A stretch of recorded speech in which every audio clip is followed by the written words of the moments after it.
let's get into some positive. Well, I don't know necessarily positive. Let's get into some WWE. Daniel? Yeah, let's get into some WWE, where I present a new segment, a new game show. Let's fix the booking. This is my own self-created game show where we look at various storylines with the WrestleMania card, and if we like the booking, cool. If we don't, let's figure out ways to fix it. And let's start it off. Where's the slide? There we go. Ring Takes presents Let's Fix the Booking. I'm not good enough to put the music behind, but we are here. Looking at the WrestleMania card, the couple matches that are there. Let's start it off. Let's get right into it with Tiffany Stratton and Charlotte Flair. Let's get into it. What do you guys think? You know why I fixed the booking in this match? Don't book it at all. No, just make it a steel cage match. That's the only thing that can save it, right? That's the only thing. The hatred has built up so much; it's gotten so personal. Where we need a steel cage at WrestleMania, because both of them will attempt a jump off the top, and whoa, we gotta be careful because somebody gets thrown off. I don't know. We gotta be careful because Charlotte's gonna miss. She's gonna overshoot it. Not if you're throwing her in the ring. All right. She might hit the ref. So I've been hearing this argument since that notable segment on Friday that this segment makes this more intriguing. I don't agree with that sentiment at all, because I get like when they did the side by side interview and Charlotte supposedly went off script, she didn't get personal. You know, she ate Tiffany up in a within staying in character at the same time. She didn't get personal with it. Mm-hmm.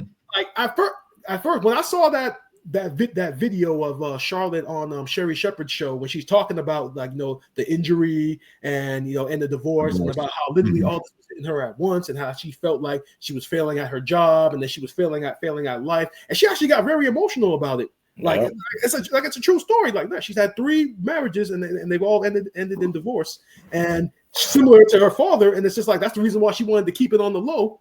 But then it came out during the Rumble. And she's been kind of trying to work through it. So when you take that cheap shot in a promo it's kind of just like this is my personal life, and obviously I'm so emotional about this shit because this is because it represents a dark time in my life while I'm injured and I'm dealing with a divorce at the same time. I can only imagine dealing with both. So I definitely don't think it added to it. It was just unprofessional. That's the reason why they edited it out of their YouTube video. But Tiffany made a point though. It wasn't. I get that it came out that they split, but then she's also going on talk shows and everything talking about it. So honestly, it was kind of free game at that point because she's already addressing it in the public eye, My thing about this whole angle is if Charlotte was a babyface, because when she came back, she was supposed to be a babyface, and the fans crapped on her. Because now if Charlotte was a babyface and Tiffany said all that stuff about her that got personal, we would sympathize with Charlotte because it's that's a personal thing, a personal matter that's going on. Tiffany's being a bitch. She's being an asshole towards Charlotte. And that's not the case because Tiffany's supposed to be the babyface and Charlotte's supposed to be the heel. Yeah. And that's where I'm I don't think this looks good on the behalf of Tiffany because it's in these segments, you're getting chewed up. You're not looking good in these segments, and even though these things are getting personal to give you some ammo against Charlotte, it's making her look worse. So it's that's not helping the situation. So I don't know what they're doing with this segment. As I said before, Rhea Ripley and Charlotte 3 was there on the table. That's what they should have went with. And if we're going to fix, the only way that we can fix this, I'm fine with Lewis what he said. Get a steel cage. Let them beat the hell out of each other and jump off it. Let them both fly. Because so far, there's nothing interesting about this feud other than it's the future versus the past, I guess, in a sense. And they could have played off of that so easily. Easily, and they haven't. They tried to. No, they tried to, but both of them have kind of been kind of like getting it in each other's way, you know, in a sense, because it's like then it wasn't like Tiffany like initially when Tiffany was making her case for Charlotte to pick her. Like even that promo, even Charlotte kind of made her look like shit in that one too, because it was just like, excuse me, are you talking? Like, yeah. like even with that, it was just like like I just really want to know what was the thinking going into this feud there, because there is no way you could have possibly thought that Charlotte winning the Rumble was going to be positively received moving forward into WrestleMania, that she was going to be a babyface, because there's absolutely no way.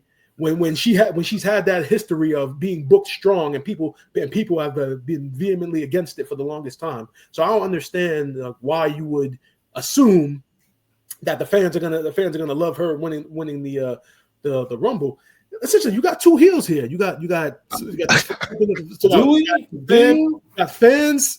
You got fans who hate one girl to death, and then you got the other one who's trying so hard not to be a heel that's just not working.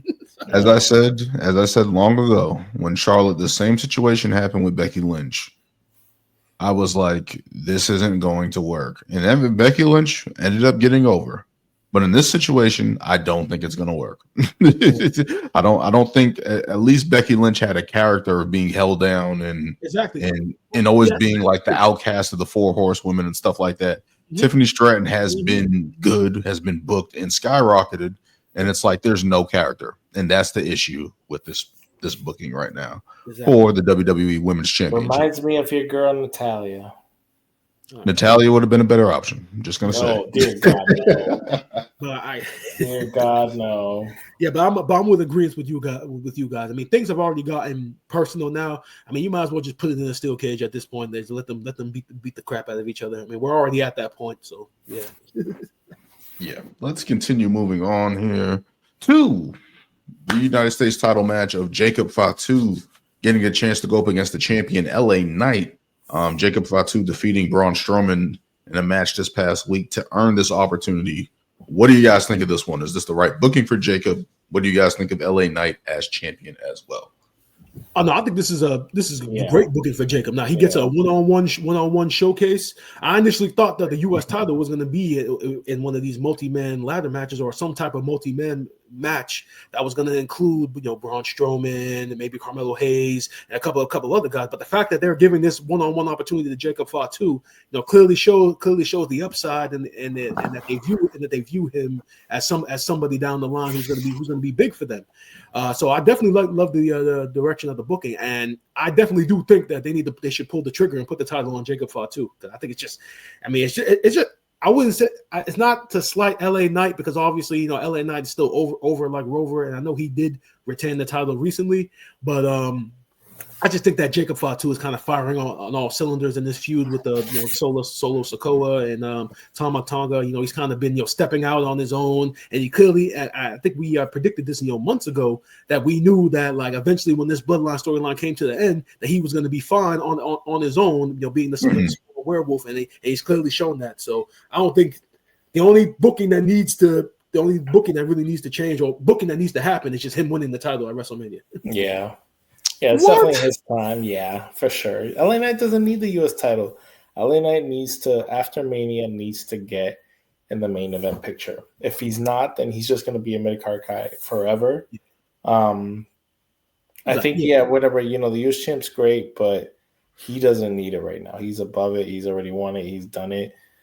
Obviously, Jacob being new and just being hot, could be in the same position as Braun Breaker, just like highlight your athleticism, highlight your presence, power, all this stuff, get people invested, and once he has a killer run, just on to the next one. All I know is Solo Sikoa is going to cost Sikoa.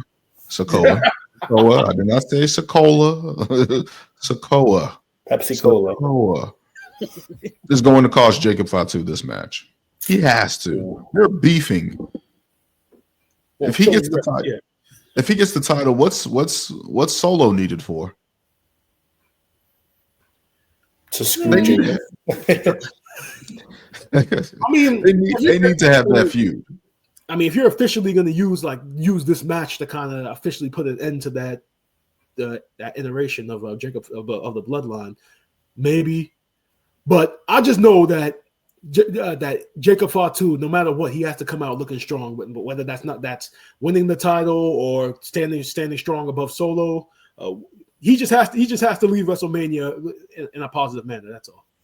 And it's his WrestleMania debut. They probably want to make a splash with him. So I wouldn't be surprised if he does win. So make a splash. Make a splash. Let's continue moving on. I don't know what to fix about this booking of AJ Styles and Logan Paul. It's just basically kind of the Ricochet Logan Paul moment at the Royal Rumble a couple years ago.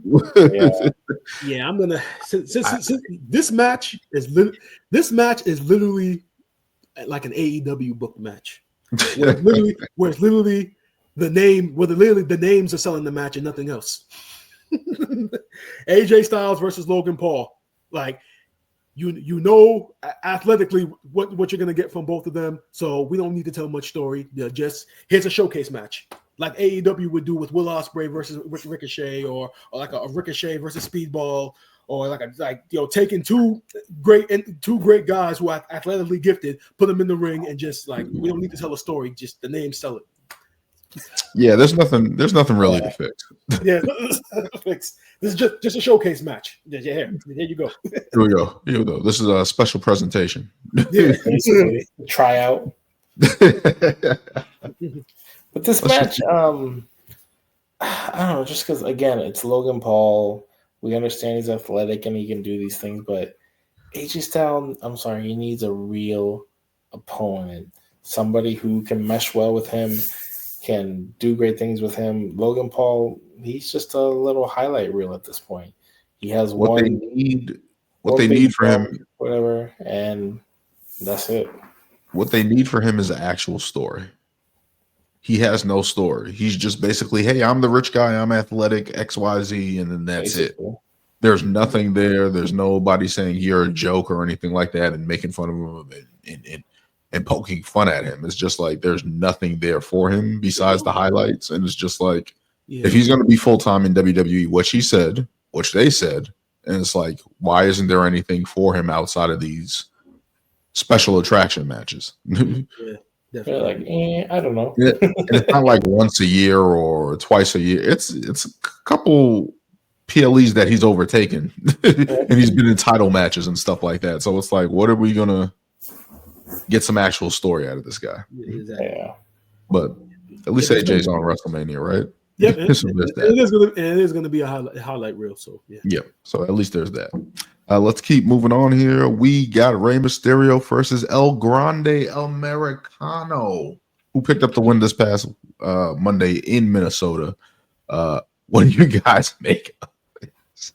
I'm actually very surprised. They went in this direction. I literally thought, same. I literally thought that six-man tag that we saw on Raw, that was going to be the WrestleMania match just with Rey Mysterio included. I literally thought that we were going to do that. So the fact that they're going to do a one-on-one match is very, very surprising.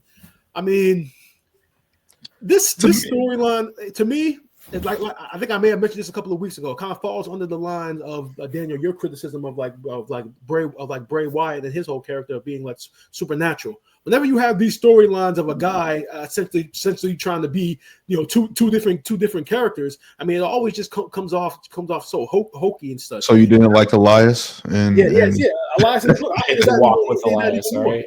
And I know, I get as wrestling fans, Elijah, yeah. Now, I know we're kind of supposed to suspend our disbelief because everybody and their mama knows that's Chad Gable under the mask, and we're supposed to. But it's just hard sometimes because anytime they've done stories like this, they never come off right. Like whenever when they have a guy portraying essentially two characters and having an alter ego, it's hard to do it in that live format. So, but it has been a decent story. With Chad Gable saying he wants to learn the arts of lucha libre, and hopefully this match puts an end to this. I mean, I don't see this continuing on afterwards. I mean, Ray beats him. No, it doesn't need to. It needs to unmask die. him, hopefully, WrestleMania, and then we're done. But look on the bright side. At least Chad Gable was getting that match on WrestleMania that he should have got last. I don't like the negativity you guys are giving to El Grande Americano. I just don't like the negativity. It's racist. And the Gulf of America. I mean, how is it racist? He's American luchador. He's an American luchador. He can say that. I don't know what the end result with El Grande Americano is going to be. First, she's just like out, and it has to be. I thought that I was going to go with Brian's earlier. What he said earlier, it should have been like a 4-on-4 tag match. I feel like Zelina Vega would have been better used in this, going up against Ivy Nile and stuff like that. But like group versus group. Yeah, it should have been American Made versus LWO. I would have been fine with that. It's WrestleMania. Just have a match there. Multi-man matches usually work at WrestleMania. Just do that. Obviously, this is showcasing Rey Mysterio and obviously El Grande Americano at WrestleMania, but it's just like the tag match probably would have been better. Obviously, those guys are going to be out there and those guys are going to try to help whoever wins, but it's going to be funny I want to see if he gets unmasked at WrestleMania. I hope so, even though I don't think it's going to happen. He needs to, because like I said, where can you go with this story after this? Like, unless he just tries to pour it on. Unless El Grande Americano wins by hook or crook, and then they decide to have like a mask versus mask match or something. As long as it's not an eye for an eye match, as long as we don't have that. Who's bringing the fucking negativity now? As long as we don't have to do that. Oh man, that was crazy. But let's keep moving on. We have a fatal 4-way for the Intercontinental title. We have Dominic Mysterio versus Finn Balor versus Penta versus Intercontinental Champion Braun Breaker at WrestleMania. What do you guys think of this one? Great picks. I think it's good. Yeah. I think this is probably. I think we're all kind of leaning towards a ladder match of some sort. Yeah, but if we can get the dissension of the Judgment Day with Dom and Finn in this, and then we got Penta making his WrestleMania debut, we got Braun Breaker making his WrestleMania debut. I'm with that, and just have these guys tear the house down. I'm completely fine with that. Yeah, and the story with the eventual breakup of the Judgment Day coming, like they've teased it very well. So far that some people are even suggesting that at some point in time, Dom is going to be a babyface. Yeah, I've heard that too. I don't know how possible that is at this point, but he's such a because obviously he gets that reaction, but there's a chance. He has X-Pac heat. Yeah. I mean, there's a chance. Like, but this is gonna be a very, very good match. Like Daniel said, the debuts of both Braun Breaker and Penta. Finn Balor. Was he on the card last year for WrestleMania? If I remember correctly, Finn Balor on last year's card. I do not think so. I don't believe he was. I don't believe he was. So glad he's back on the card in a prominent spot. So this is going to be a very good match. I'm looking forward to this one. But as far as the story booking goes, there's really not much to change with this either, because they've been telling the story of the breakup of the Judgment Day, and then you got the two other guys who are just making their WrestleMania debuts over the IC title. So it's been pretty straightforward. Yeah, he was not on the card last year. He was not. As confirmation, but I think it's good. Should be a good showcase for all the guys involved. Hopefully, we get. I want Dom to win that match. He needs something. He's been. Finn doesn't need that. I can see that. Finn, or if Liv Morgan helps Finn Balor in some way, but we'll see what happens with that. Let's keep moving on here. We got Jade Cargill versus Naomi. What do you guys make of this one? As I said, been saying, this is red hot, and especially what happened on SmackDown. They both want this match. That's the one thing I took away from it. Like, Naomi's not scared of Jade Cargill, at least leading up to it, they both want that match. Yeah. I mean, Naomi. Now go ahead, Lewis. You were about to say something? No, I mean, like this match, I'm definitely excited for it.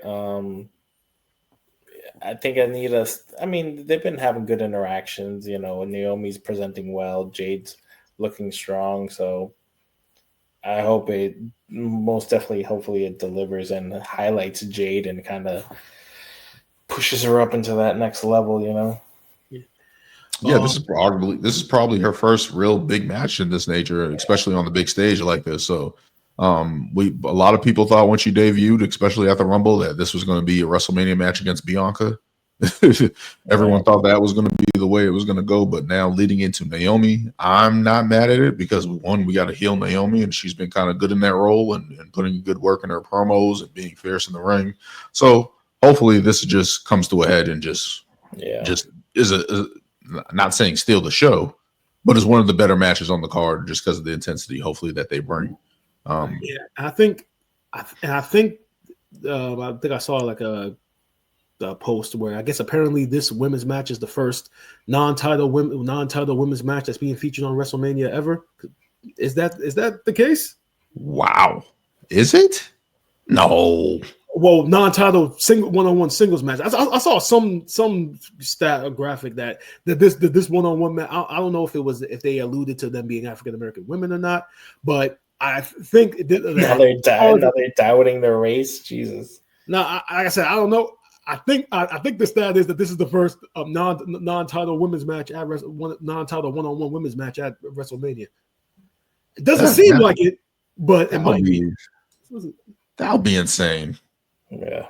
I don't have a crack research staff to do that, so. Yeah, but like I said last week, when that promo package that they did for Naomi with her caution outfit and her pretty much explaining why she did what she did, that kind of reset me on how I initially felt about this story, and now. You got him on board, Dan. You got him on board. Sometimes you just gotta trust me, Brian. It was the promo.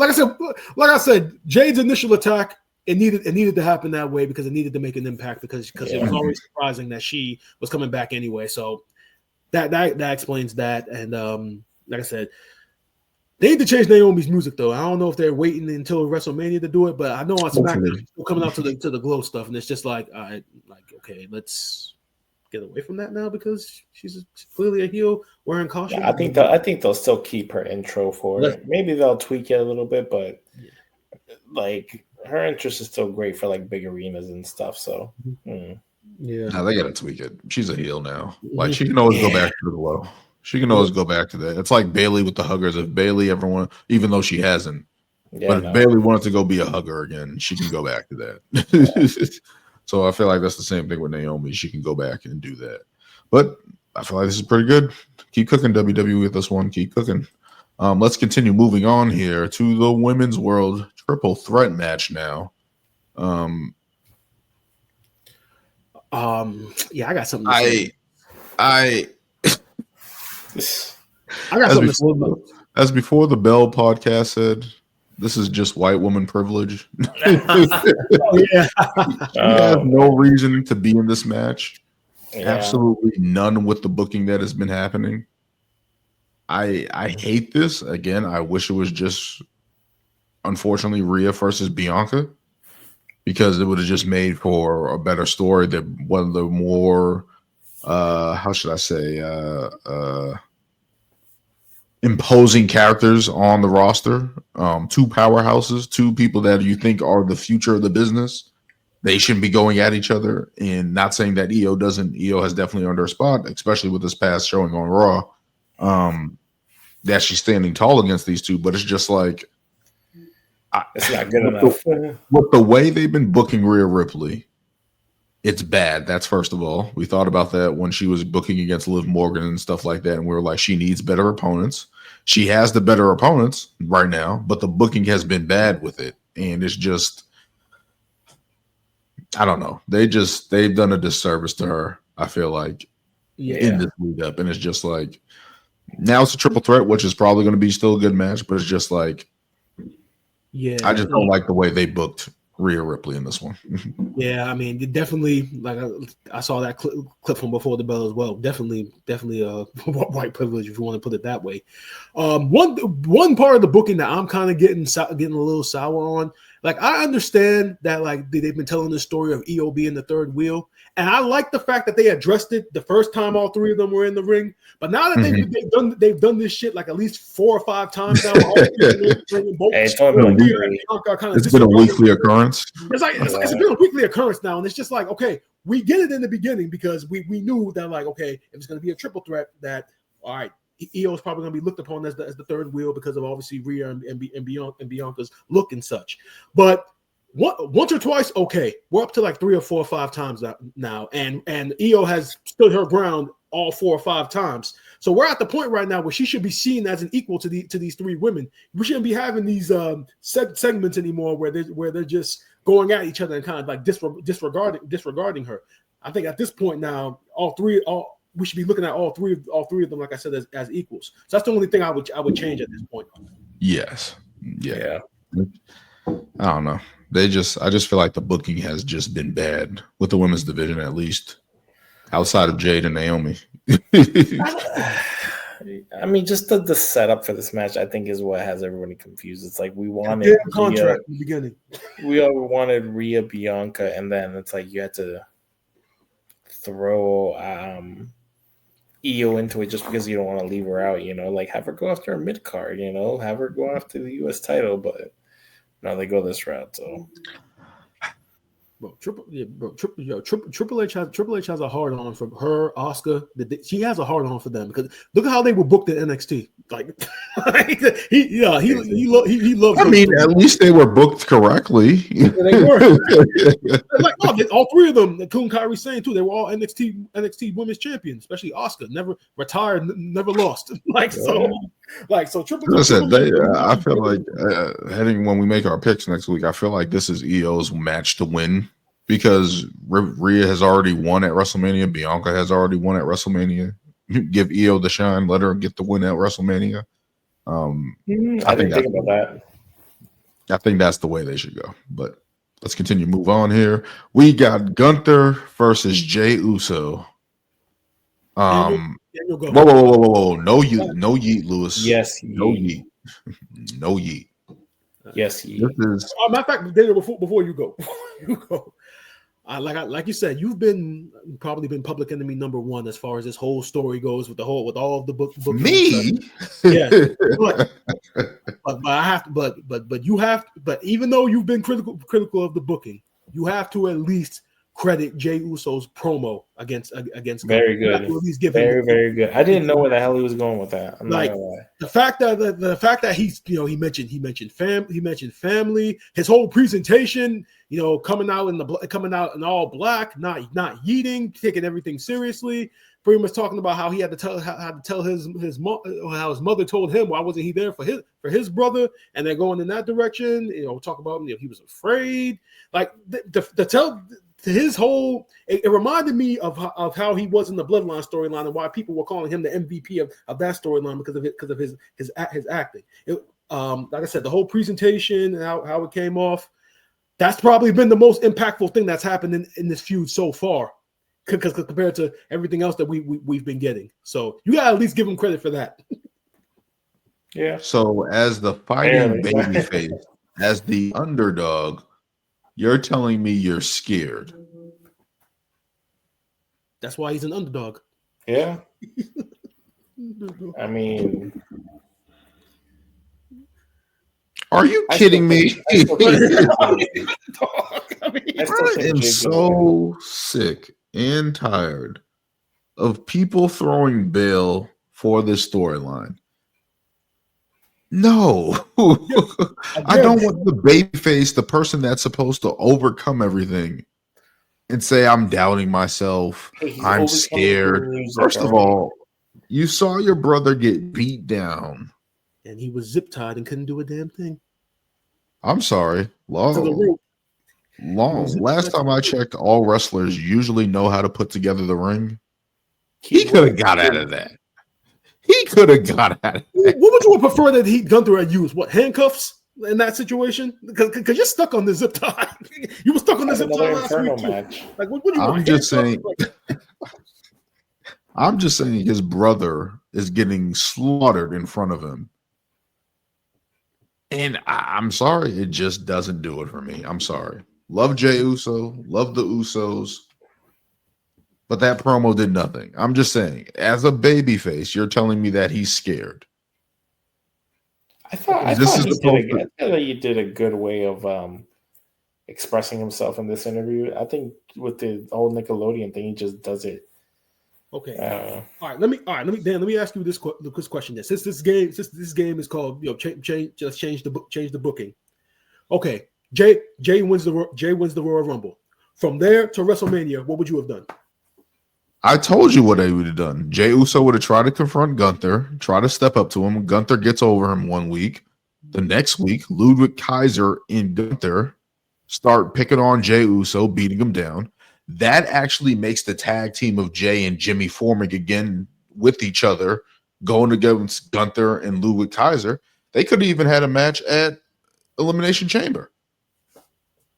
Oh, wait. They couldn't have done that. Well, even after that, they could have had a tag match. At least it would have made sense that Ludwig and Gunther are teaming up against Jay. Then they would have did the tag team match. Then, even if you wanted to progress it another week where they have Jimmy versus Gunther, that would have made more sense with the beatdown on Jimmy and Jay being held back or tied down or handcuffed or whatever the case may be. That would have at least gave this story some legs because now Jay has at least even more of a reason to go after Gunther. Like, that would have been the better line of booking for me heading into WrestleMania rather than just sitting there and being like, okay, throwing Jimmy in there as a last-minute ditch effort to give Jay his oomph to want to go against Gunther. You already won the Royal Rumble. You should be riding on a high. You should be confident, like, this is my chance. I'm going to just prove everybody right, X, Y, Z. And week after week, it's been, I'm scared. Your brother's trying to hype you up. Like, what is this? He's supposed to be the conquering babyface. It's like I said last week. I think your frustration with the story is that it's gone in like three different directions leading up to now. Like, they haven't had like a specific vision. It's like they go first they went one way when after he won the Rumble. Then they went another way when he started having these botches and slipping up, and now they're saying the Gunther is in his head. Now they're going this way with the brother being involved. So it's like they haven't had like a specific direction. So it's kind of been all over the place. So that's why it's been coming off the way it has. So yeah, so I agree with that. Yeah. I would have rather just been like Gunther being like, "Hey, you never won the big one.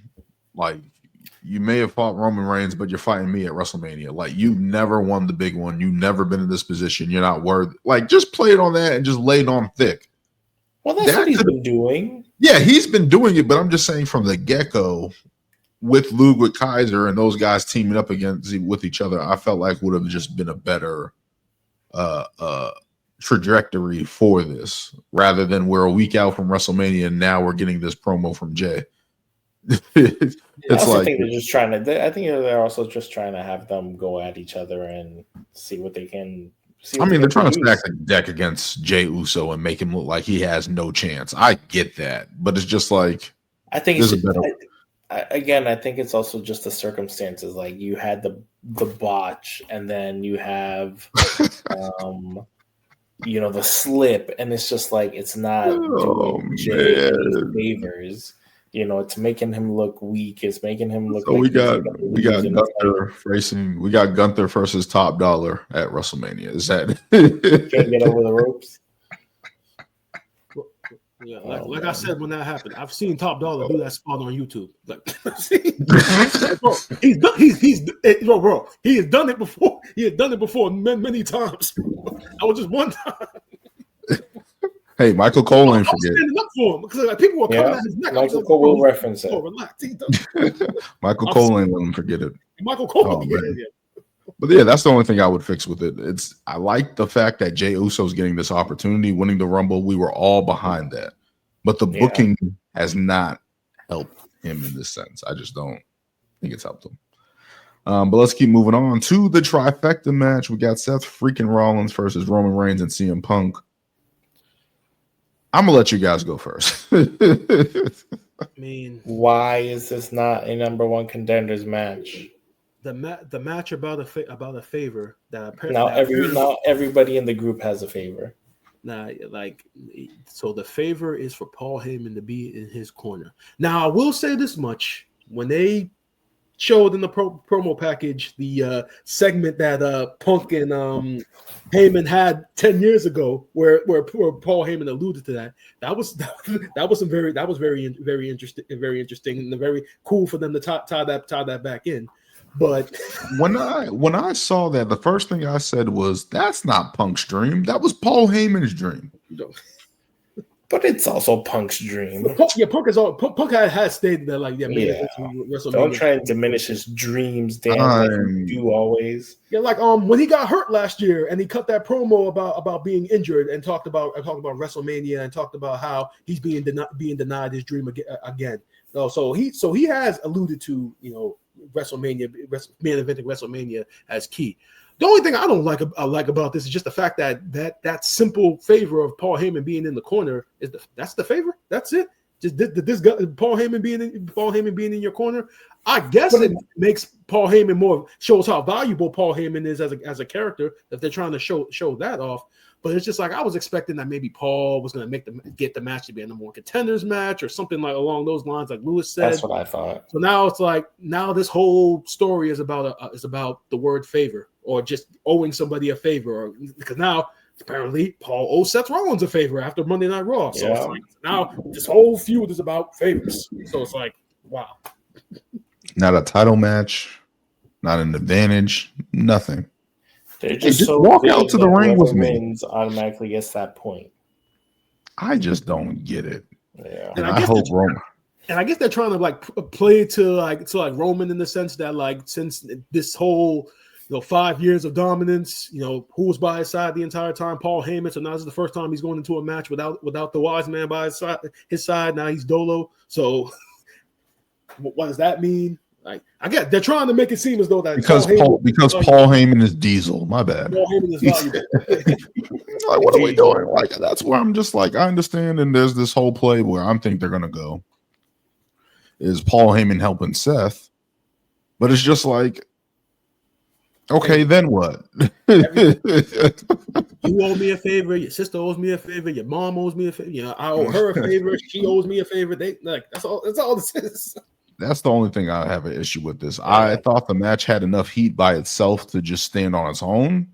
You guys said they've wanted stakes behind it, like a number one contenders, and I'm I'm fine with that. But I felt like it was so hot leading up to. What did they bring that up?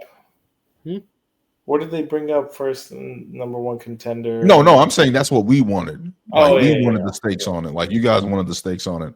I thought the match was good enough to build enough heat, because I thought it was hot enough where there's just so much animosity between the three, where it's you guys can just have a blood feud at WrestleMania and beat the hell out of each other, and that would have been enough.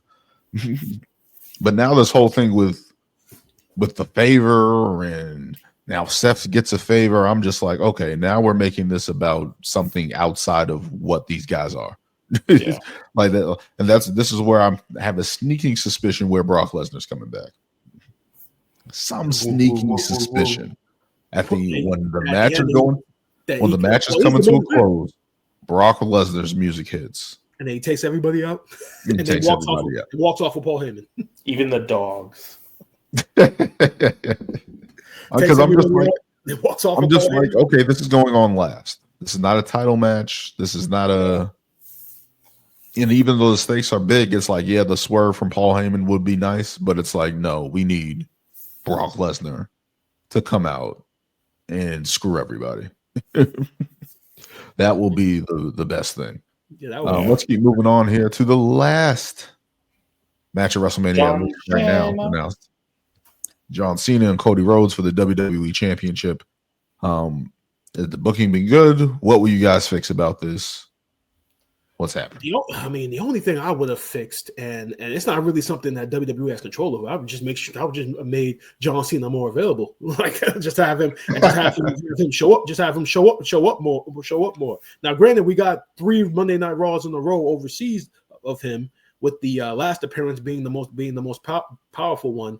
But I just wish I wish that, and we're probably not gonna get it. I just wanted that one segment with John Cena showing his heel dominance outside of what he did at Elimination Chamber. Yeah. Like I really thought they were gonna have R-Truth come out and cut one of those comedy promos with John Cena, and then John Cena was just gonna massacre him. If not R-Truth, somebody else. I just wanted that one segment where John shows like how legit he is as a heel right now and beats the shit out of somebody. We did not need R-Truth to get beat up. It would go more than making Cena legitimate as a heel. The segment would have been him just beating the shit out of Cody Rhodes. That would have been the heel turn. That would have cemented it a little bit more. Number 2, him coming out to his own music. I'm like, we have Travis Scott. We got The Rock. Just do a rap song. Just do a rap song. That's all we needed. Started to. Yeah. That's all we needed. We just needed that. That's all the thing. And I just wish that John Cena changed up his look a little bit. I don't know if we're going to get that after WrestleMania, whatever the case is, but it's just like I don't think we're getting it at all because, like he said, when he turned heel, everybody wants to talk about what the fans are getting out of it. Yeah. Get new music, when they get a new attire. I'm not changing anything. So, you want to know what he should have did? Just come out with silence then. Or came out with a suit. Like, who's booing John Cena the loudest if he comes out with no music? The fans are going to go ape shit at him.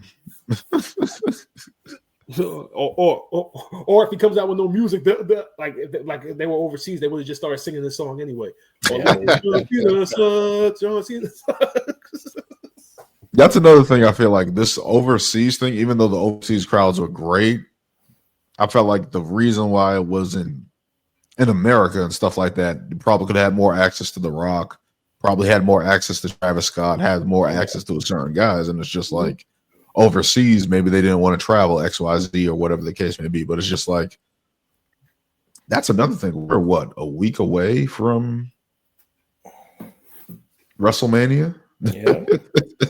We have no indication of what The Rock's playing this is. We have no indication of what Travis Scott is in this or what's the pecking order. I guarantee his indication is just him helping John Cena win. I guarantee that's all it's gonna be. Probably. Cody Rhodes broke his heart. That's what it was. Yep. Should have sold it. Should have fucking sold it. God damn it. As far as Rock goes, I mean, he's doing is just pretty much throwing it back in everybody's face who expected him to be in a match this year because his match was taken away last year. So this is his way of pretty much saying, "Nah, fuck y'all. I won it last year. I'm not giving you guys this year." It's like, so he's gonna wrestle at WrestleMania 42. He's gonna shadow wrestle. I mean, New Orleans, that's not bad. Or hell, fucking SummerSlam. I think this year is the first 2-night SummerSlam, right? Or is it next year? Yeah. So if it's this year, no, do it at SummerSlam. Jesus Christ. But yeah, that was our game of Let's Fix the Booking. Thank you guys for playing. Thank you guys for staying up late and contributing and participating. But yeah, this was episode 100. Looking forward to many more episodes, many more, hopefully less mess ups on my part in terms of pronunciation of wrestlers' names. I actually have something I want to add. Lewis, I know when we watched the Rumble together, I did allude and I mentioned this. So next week I will be taking a trip with my family to Phoenix. We'll be spending the week in Phoenix, and then we're gonna travel down to Las Vegas for the weekend, where finally after 30-something years, my I guess to finally cross something off my bucket list, I will be attending night 2 of WrestleMania on Sunday. Initially, I wanted to go both nights, but night one is on April 19th, which is my wife's birthday. So I definitely want to do something with her out there in Vegas. And since she's obviously not the biggest wrestling person, I don't want her to have to sit through four hours of something that she's not really a huge fan of. So whoa. This is not AEW. I'll put it this way. If Rock was performing on night 1, I would be going both nights to take it. If Rock was performing, I definitely would have her come with me. But I'm really excited. I'm looking forward to this. Like I said, one of my dreams was to always to go to a WrestleMania live, and I'm actually gonna be in. It's going to be interesting for me because I'm going to be watching Saturday, and then going on Sunday, so I can compare and contrast like the TV experience versus being there live. And I'm hoping, because they haven't announced what matches are going to be on what cards, but I'm hoping and praying that night 2 is Cena and Cody Rhodes. I'm using common sense there. It has to be. I'm hoping that night 2 is Cena and Cody Rhodes. That's primarily the reason.